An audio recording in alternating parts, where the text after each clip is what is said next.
അപ്പോൾ ഫ്രണ്ട്സ് നമ്മൾ ഇന്നും ചെയ്യാൻ പോകുന്നത് ഹെലികോപ്റ്ററിൻ്റെ ഒരു വർക്ക് തന്നെയാണ്. അപ്പോൾ നമ്മളെ ഹെലികോപ്റ്ററിൻ്റെ ഉള്ളിലെ പാർട്സ് അതുപോലെ തന്നെ പുറത്തുള്ള പാർട്സ് ഒന്ന് നിങ്ങളെ പരിചയപ്പെടുത്താൻ പോവാണ്.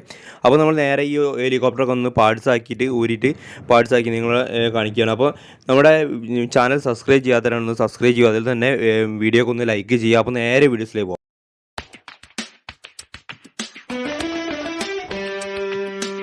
ആദ്യം തന്നെ മുമ്പിലെ ടോപ്പൊക്കെ ഒന്ന് അയക്കാൻ വേണ്ടി നമ്മൾ ഈ സൈഡിൽ ഈ ഒരു ഫ്രണ്ടിലെ റെഡ് കളർ വരുന്ന കേസിൻ്റെ സൈഡിൽ നമുക്ക് ലെഫ്റ്റിലും റൈറ്റിലും ഒരു സ്ക്രൂ ഉണ്ട്. അതുപോലെ തന്നെ ബോട്ടത്തിൽ 2 സ്ക്രൂ വരുന്നുണ്ട്. അപ്പോൾ ആ 3 സ്ക്രൂ ഞാനിപ്പോൾ അയച്ചതാണ്. അപ്പോൾ നേരെ വീഡിയോയുടെ ലെങ്ത്ത് കുറയ്ക്കാൻ വേണ്ടിയിട്ടാണ്. അപ്പോൾ നേരെ ആ ഒരു സ്ക്രൂ മാത്രമുണ്ട്. അപ്പോൾ നേരെ നമ്മൾ അതുപോലെ തന്നെ ഇതിൻ്റെ ബാക്ക് ഭാഗത്ത് ഒരു സ്ക്രൂ ഉണ്ടായിരുന്നു, അതുപോലെ തന്നെ താഴെ ഭാഗത്ത്. അപ്പം നമ്മൾ നേരെ ആ സ്ക്രൂ ഒക്കെ അയച്ചതിന് ശേഷം നമ്മുടെ ഫ്രണ്ടിലെ കേസ് നമ്മൾ പുറത്തെടുക്കുകയാണ്. അപ്പോൾ ഹെലികോപ്റ്ററിൻ്റെ ഈ ബാലൻസ് റെഡി ആകാൻ വേണ്ടിയിട്ട് ഫ്രണ്ടിലേക്കാണ് ഇതിൻ്റെ വെയിറ്റ് കൊടുത്തിരിക്കുന്നത്. ബാക്ക് ഭാഗത്തേക്ക് ടൈലൊക്കെ വരുമ്പോൾ വെയിറ്റ് സെയിം ആകാൻ വേണ്ടിയിട്ട് നമ്മുടെ ഷാഫ്റ്റിൽ നിന്ന് ബാക്കോട്ട് നിന്നൊരു കറക്റ്റ് വെയിറ്റ് ചെയ്യാൻ വേണ്ടി അതിൻ്റെ ബാറ്ററിയുടെ കണക്ഷൻ ഞാൻ നേരത്തെ ഊരിയിട്ടതായിരുന്നു ബോർഡിൽ നിന്ന്. അപ്പോൾ നേരെ അതിൻ്റെ അടിഭാഗത്തുള്ള 2 പ്ലേറ്റുണ്ട്. നേരെ ഞാൻ പറഞ്ഞത് 2 സ്ക്രൂ നമ്മൾ നേരെ അയച്ചു കഴിഞ്ഞാൽ അതിൻ്റെ പ്ലേറ്റ് ഒന്ന് പ്രസ് ചെയ്ത് കഴിഞ്ഞാൽ ലോക്കാണ്. ആ ലോക്ക് എടുത്തു കഴിഞ്ഞാൽ പ്ലാസ്റ്റിക്കിൻ്റെ കേസ് ഒന്ന് എടുത്തു കഴിഞ്ഞാൽ അതിൻ്റെ അടിഭാഗത്താണ് ഇതിൻ്റെ കൺട്രോളിംഗ് ബോർഡ് വരുന്നത്. അത് നമ്മുടെ IR സെൻസർ റിസീവ് ചെയ്യുന്ന ബോർഡും അതുപോലെ തന്നെ ചാർജിങ് വരുന്ന ബോർഡൊക്കെ നമ്മുടെ മോട്ടറിലേക്ക് കൺട്രോൾ ചെയ്യുന്ന ബോർഡാണ് ഇതിൻ്റെ അടിയിൽ വരുന്നത്. പിന്നെ ഈ ബോർഡിന് നമുക്ക് ഇതിൽ നിന്ന് റിലീസ് ചെയ്യാൻ വേണ്ടി സെൻട്രൽ തന്നെ ചെറിയൊരു സ്ക്രൂ ഉണ്ട്. സ്ക്രൂ ഊരി കഴിഞ്ഞാൽ നമുക്ക് ബോർഡ് റിലീസ് ചെയ്തെടുക്കാം. അതുപോലെ തന്നെ ഇതിലേക്ക് ലിഥിയം പോളിമർ ബാറ്ററിയാണ് ഇതിൽ യൂസ് ചെയ്യുന്നത് വെയിറ്റ് കുറയ്ക്കാൻ വേണ്ടിയിട്ട്.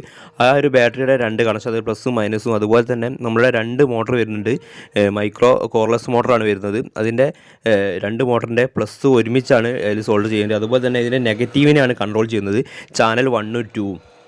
അതിൽ നമ്മുടെ ഒന്നിൽ പോസിറ്റീവ് വരുന്നത് അതിൻ്റെ റെഡ് കളറും അതുപോലെ തന്നെ മറ്റേ കളർ വരുന്നത് വൈറ്റാണ്. അതുപോലെ തന്നെ അത് പ്ലസ് ആണ് രണ്ടും. അത് നമ്മുടെ പ്ലസ് കണക്ഷൻ തന്നെ കൊടുക്കുക. പിന്നെ അതിൻ്റെ റിമോട്ട് കൺട്രോൾ ചെയ്യുന്ന സമയത്ത് മോട്ടർ കറങ്ങാൻ വേണ്ടി നെഗറ്റീവ് സപ്ലൈ ആണ് ഇതിൽ വരുന്നത്. അപ്പോൾ ചാനൽ 1 ബ്ലൂ, അതുപോലെ തന്നെ ചാനൽ 2 ബ്ലാക്കും ആയിട്ടാണ് വരുന്നത്. പിന്നെ അതുപോലെ തന്നെ നമ്മൾ ആ ഒരു വയർ നമ്മൾ പുറത്തേക്ക് കട്ട് ചെയ്ത് എടുക്കുകയാണ്. അപ്പോൾ നമുക്ക് കാണാം നമ്മുടെ ഈ ബോർഡിൽ 3 ചാനൽ കൂടി കൊടുക്കാനുള്ള ഇതുണ്ട്. ഇത് നിങ്ങളുടെ 2 ചാനലാണെങ്കിലും 3 ചാനൽ കൊടുക്കാനുള്ള സപ്ലൈ കൊടുക്കാൻ നിങ്ങൾക്ക് കാണാം. M1, M2, M3 എന്നുണ്ട്. അപ്പോൾ നമുക്ക് M1ലും M3യിലാണ് ഇപ്പോൾ കണക്ട് ചെയ്തത്. അപ്പോൾ 2 പ്രൊപ്പല്ലർ ഉള്ളത് കൊണ്ട്, അതായത് ക്ലോക്ക് വൈസും ആൻറ്റി ക്ലോക്ക് വൈസും നിന്ന് മാത്രമേ ഉള്ളൂ. അപ്പോൾ ടെയിലും പാടെ ഒരു മോട്ടർ വരികയാണെങ്കിൽ നമുക്ക് സെറ്റ് ചെയ്യാനുള്ള ബോർഡും പാടാണ് ഇത് വരുന്നത്. അപ്പോൾ ഇതിലിത് അങ്ങനെ ഒരു ഓപ്ഷൻ ഇല്ലാത്തത് കൊണ്ട് നമ്മൾ ആ 3ാമത്തെ ഇതിൽ കണക്ഷൻ കൊടുത്തിട്ടില്ല. അതുപോലെ തന്നെ ഇതിൽ M+ എഴുതിയിട്ടുണ്ട്. അത് നമ്മുടെ മോട്ടറിൻ്റെ പ്ലസ് വയറാണ് കൊടുക്കേണ്ടത്. അത് കൺട്രോളിങ് എപ്പോഴും സപ്ലൈ വന്നിരിക്കുന്ന ലൈനാണ്, അതുകൊണ്ടാണ് M+ എഴുതിയിട്ടുള്ളത്. അത് നമ്മുടെ 2 മോട്ടറിൻ്റെയും പ്ലസ് വയർ, അതിന് മറ്റേ വയറിൻ്റെ ഒരു മോട്ടറിൻ്റെ വെള്ള വയറും അതുപോലെ തന്നെ മറ്റൊരു മോട്ടറിൻ്റെ പ്ലസ് വയറുമാണ് നമ്മൾ കൊടുക്കുന്നത്. അപ്പോൾ 3 ചാനൽ ഉണ്ടെങ്കിൽ 3 മോട്ടറിൻ്റെയും പ്ലസ് നമ്മൾ അവിടെ കൊടുക്കേണ്ടത്. അപ്പോൾ 2 ചാനലേ ഇപ്പം കൊടുക്കുന്നുള്ളൂ. 2 ചാനലുള്ളത് കൊണ്ട് അപ്പോൾ തന്നെ ഞാൻ പറഞ്ഞത് നേരത്തെ മാറിപ്പോയിട്ടുണ്ട്. ചാനൽ 1 ബ്ലാക്കാണ്, ചാനൽ 2 ബ്ലൂ ആണ്. അത് ആ 2 മാറിക്കഴിഞ്ഞാൽ നമ്മൾ റിമോട്ടിൽ കൺട്രോൾ ചെയ്യുന്ന സമയത്ത് അത് മാറി കളിക്കുക. അതായത് നമ്മൾ ലെഫ്റ്റിലേക്ക് കൊടുക്കുന്ന സമയത്ത് റൈറ്റിലേക്കായിരിക്കും പോവുക. അപ്പോൾ അങ്ങനെ ഒരു ഇത് വരുന്നുണ്ട്. അപ്പോൾ നേരെ നമ്മൾ 1 ചാനൽ ബ്ലാക്കും 2ാമത്തെ ചാനൽ ബ്ലൂ ആണ് വരുന്നത്. അതുപോലെ തന്നെ ഈ കറുത്ത ഒരു ഇതാണ് നമ്മുടെ IR റിസീവർ. നമ്മുടെ 3 കാലാണുള്ളത്. അതിന് ഒന്ന് പോസിറ്റീവും ഒന്ന് നെഗറ്റീവും ഒന്ന് അടുത്ത് വരുന്ന ഔട്ടുമാണ്. ഈ ഔട്ടാണ് നമ്മുടെ ഇതിൽ വരുന്ന ഈ ബോർഡിൽ വരുന്ന ഒരു IC ഉണ്ട്. ICയിലേക്ക് ഇൻപുട്ട് കൊടുക്കുന്നതനുസരിച്ചാണ് നമ്മുടെ ഏത് മോട്ടർ എത്ര സ്പീഡിൽ കറങ്ങണം, ഏത് മോട്ടർ സ്പീഡ് കുറയണമെന്നുണ്ടെങ്കിൽ നമ്മുടെ ഈ റിമോട്ടിൽ വരുന്ന IR രശ്മികളെ ഇതിലേക്ക് വരുന്ന സമയത്താണ് ആ പ്രവർത്തനം നടക്കുന്നത്. അതുപോലെ തന്നെ ഇതിൽ ലിഥിയം പോളിമർ ബാറ്ററിയാണ് യൂസ് ചെയ്യുന്നത്. 3.7 വോൾട്ട് 150 mAh ആണ്. പിന്നെ അതിൽ ബോർഡിൽ നമ്മൾ നേരത്തെ ഞാൻ ഊരി വെച്ചതായിരുന്നു. അപ്പോൾ ഇതിൽ B+ ഇത് ബാറ്ററിയുടെ പ്ലസ്, അതിൽ റെഡ് വയർ. അതുപോലെ തന്നെ ഇതിൻ്റെ ബ്ലാക്ക് വയർ ഇതിൻ്റെ നെഗറ്റീവാണ്. ഇതിൽ B നെഗറ്റീവ് എന്ന് എഴുതിയിട്ടുണ്ടാവും. അപ്പോൾ അതുപോലെ തന്നെ നമ്മൾ നേരെ പിന്നെ ഇവിടെ കാണുന്ന ഒരു സ്വിച്ച് ഉണ്ട്. ഈ സ്വിച്ച് ഓൺ ആയി കഴിഞ്ഞാൽ ഇതിൻ്റെ സപ്ലൈ നമ്മുടെ ഈ ഒരു ബോർഡിലെ ICയിലേക്ക് ഈ സ്വിച്ച് വരെ ഒന്ന് നിൽക്കുകയാണ്. അപ്പോൾ സ്വിച്ച് നമ്മൾ ഓൺ ആക്കുന്ന സമയത്താണ് ഇതിലേക്ക് ബോർഡിലേക്ക് ഈ ICയിലേക്കൊക്കെ സപ്ലൈ പോകുന്നത്. അതുപോലെ തന്നെ 2 വയർ നമ്മുടെ LED-ക്കുള്ളതാണ്. നമ്മുടെ റെഡും അതേപോലെ തന്നെ വൈറ്റും നിങ്ങൾക്ക് കാണാം. ഫ്രണ്ടിലേക്കുള്ള നമ്മുടെ ഇൻഡിക്കേഷൻ, അതായത് ഓണായി കഴിഞ്ഞാൽ ബ്ലൂവും റെഡും ഇൻഡിക്കേറ്റ് ചെയ്യുന്ന ഒരു LED-യുടെ കണക്ഷനാണ് വരുന്നത്. പിന്നെ അതുപോലെ തന്നെ നമ്മുടെ ഈ റോട്ടറും അതുപോലെ തന്നെ നമ്മുടെ പ്രൊപ്പല്ലറുമാണ് ഇതിൽ വരുന്നത്. അപ്പോൾ 2 ചാനൽ വരുന്നതുകൊണ്ട് 2 ഗിയർ മോട്ടറാണ് വരുന്നത്. അപ്പോൾ ഗിയർ മോട്ടർ അടക്കം സെറ്റ് ചെയ്താണ് വരുന്നത്. അപ്പോൾ നമ്മുടെ മോട്ടർ നമ്മൾ പറഞ്ഞു കോർലെസ് മോട്ടറാണ്, വെയിറ്റില്ലാത്ത ഹൈ RPM ആയിരിക്കും. അപ്പോൾ ഈ ഗിയറിലേക്ക് ചേഞ്ച് ചെയ്യുന്ന സമയത്ത് നമ്മുടെ RPM കുറച്ച് RPMനെ നമ്മൾ ഒന്ന് കുറച്ചിട്ട് ഇതിനെ നല്ല പവറാക്കി എടുക്കുകയാണ് ചെയ്യുന്നത് ഈ ടീത്ത് വെച്ചിട്ട്. ഈ ഗിയറിൻ്റെ മെറ്റൽ ടീത്താണ് ഇതിലെ മോട്ടറിൽ കണക്ട് ചെയ്ത്. അതുപോലെ തന്നെ ഇതിൽ ഫൈബറിൻ്റെ പ്ലാസ്റ്റിക് വീലാണ് ഇതിൻ്റെ റോട്ടറിലേക്ക് കണക്ട് ചെയ്തിട്ടുണ്ട്. റോട്ടർ കറക്കാൻ വേണ്ടിയിട്ടുള്ള ഇതിലേക്ക് വരുന്നത് ഫൈബറിൻ്റെ വീലാണെന്ന് കാണാം. മോൾ ഭാഗത്ത്, അതായത് നമ്മുടെ ഈ മോട്ടർ കറങ്ങുന്ന സമയത്ത് 2 മോട്ടറുണ്ട്. അപ്പോൾ നമ്മൾ ഈ ഓരോ ഗിയറിൻ്റെ ടീത്തിൻ്റെ സ്പീഡിനനുസരിച്ച് ഇതിൻ്റെ റൊട്ടേഷൻ ചേഞ്ച് ആകുന്നില്ല. അപ്പോൾ ഒന്ന് മോൾ ഭാഗത്തുള്ളത് ക്ലോക്ക് വൈസും താഴെ ഭാഗത്തുള്ളത് ആൻറ്റി ക്ലോക്ക് വൈസിലും കറങ്ങുന്നുണ്ട്. അപ്പോൾ ആ ഒരു കറക്കം നമ്മൾ ചേഞ്ച് ആകുന്നില്ല, ഒന്ന് ക്ലോക്ക് വൈസ് ഒന്ന് ആൻറ്റി ക്ലോക്ക് വൈസ് ആയിരിക്കും. അപ്പോൾ അതിൻ്റെ സ്പീഡിനെ കുറയ്ക്കുകയാണ് ചെയ്യുന്നത് നമ്മുടെ ബോർഡ് വെച്ചിട്ട്.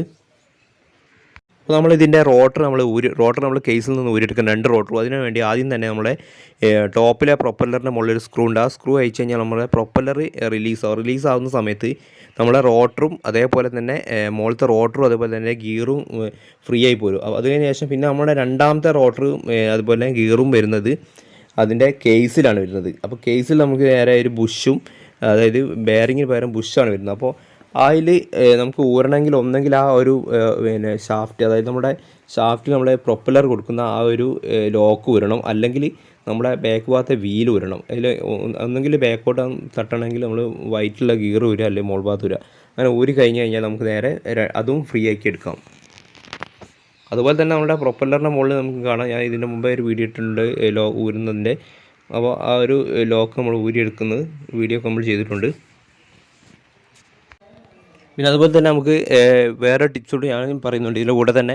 അതായത് നമുക്ക് നേരെ പ്രൊപ്പല്ലർ ഊരുന്നതിന് മുമ്പ് തന്നെ, അല്ലെങ്കിൽ പ്രൊപ്പല്ലർ ഊരി കഴിഞ്ഞ് മോട്ടർ ഊരാൻ സുഖമാണ്. പിന്നെ അഥവാ നമ്മുടെ മോട്ടറൊക്കെ കംപ്ലയിൻ്റ് എങ്കിൽ നമുക്ക് ഈ പ്രൊപ്പല്ലർ ഊരാതെ തന്നെ നമുക്ക് ഇതിൻ്റെ ഉള്ളിലെ 2 കോർലെസ് മോട്ടറും നമുക്ക് ഊരിയെടുക്കാം. കാരണം എങ്ങനെയാണെന്ന് വെച്ചാൽ ആ ഒരു ക്ലിപ്പിൽ ലോക്കിലാണ്. ആ ലോക്ക് നമ്മൾ പ്രസ് ചെയ്ത് കഴിഞ്ഞാൽ ആ സാധനം പൊന്തി കഴിഞ്ഞാൽ നമുക്ക് ഇടത്തോട്ടോ വലത്തോട്ടോ ബാക്കി കഴിഞ്ഞാൽ നമുക്ക് 2 മോട്ടറും നമുക്ക് ഊരിയെടുക്കാം. അപ്പോൾ നമ്മൾ റോട്ടർ ഊരേണ്ട ആവശ്യം വരുന്നില്ല. പിന്നെ അതുപോലെ തന്നെ രണ്ടാമത്തെ റോട്ടർ നമ്മൾ ഊരിയെടുക്കുകയാണ്. അപ്പോൾ അതിൻ്റെ നമ്മുടെ രണ്ടാമത്തെ പ്രൊപ്പല്ലറിൻ്റെ ലോക്കിൽ മേലോട്ട് പ്രസ് ചെയ്ത് കഴിഞ്ഞാൽ തന്നെ ഫ്രീ ആയിട്ട് നമ്മുടെ ആ റോട്ടർ വലിച്ചു കഴിഞ്ഞാൽ നിങ്ങൾക്ക് കാണാം അതിൻ്റെ താഴെ ഭാഗത്തും ഒരു ബുഷുണ്ട്, മുകൾ ഭാഗത്തും ഒരു ബുഷ് വരുന്നുണ്ട്. ഒരു കോപ്പറിൻ്റെ ബുഷാണ് വരുന്നത്. പിന്നെ അതുപോലെ ഇതിൻ്റെ സൈഡിലായിട്ട് ഇത് നമ്മൾ തട്ടാതിരിക്കാൻ വേണ്ടി ചെറിയ പൈപ്പിൻ്റെ ചെറിയ കഷ്ണം വെച്ചിട്ടുണ്ട്. അതായത് 2 പ്രൊപ്പല്ലറും തമ്മിൽ കറങ്ങുന്ന സമയത്ത് ടച്ച് ആവാതിരിക്കാൻ വേണ്ടിയിട്ടാണ് അത് ഒരു പൈപ്പ് വെച്ചിരിക്കുന്നത്. പിന്നെ രണ്ടാമത്തെ നമ്മുടെ റോട്ടറിൽ നമ്മൾ കറങ്ങാൻ വേണ്ടിയിട്ട് ഫസ്റ്റത്തെ റോട്ടർ കറങ്ങുന്നത് രണ്ടാമത്തെ റോട്ടറാണ് നമ്മുടെ ബുഷായിട്ട് വർക്ക് ചെയ്യുന്നത്. അതുപോലെ തന്നെ രണ്ടാമത്തെ റോട്ടർ വർക്ക് ചെയ്യുന്നത് നമ്മുടെ കേസിൽ ചെയ്തിരിക്കുന്ന 2 ബുഷുകളാണ്. ഒന്ന് മുകൾ ഭാഗത്തും താഴെ ഭാഗത്തും ബുഷുണ്ട്. അപ്പോൾ ഫ്രണ്ട്സ്, ഈ വീഡിയോ നിങ്ങൾക്ക് ഇഷ്ടപ്പെട്ടെന്ന് വിചാരിക്കുന്നു. ഇഷ്ടപ്പെട്ടാൽ ലൈക്ക് ചെയ്യുക, കമൻറ്റ് ചെയ്യുക. അതുപോലെ തന്നെ സബ്സ്ക്രൈബ് ചെയ്യാത്തവരാണെങ്കിൽ ഒന്ന് സബ്സ്ക്രൈബ് ചെയ്യുക. അപ്പോൾ നമ്മൾ നേരത്തെ പറഞ്ഞിരുന്നു നമ്മുടെ ഇതിൽ ഹെലികോപ്റ്ററിൽ ഏതെങ്കിലും ഒന്ന് നമ്മൾ നന്നാക്കി പറപ്പിക്കുന്നു. അപ്പോൾ നമ്മൾ അതിൻ്റെ ഒരു വീഡിയോയിലേക്കാണ് നമ്മൾ കടക്കാൻ പോകുന്നത്. അപ്പോൾ നേരെ നല്ലൊരു വീഡിയോ ആയിട്ട് കാണാം. Okay, by.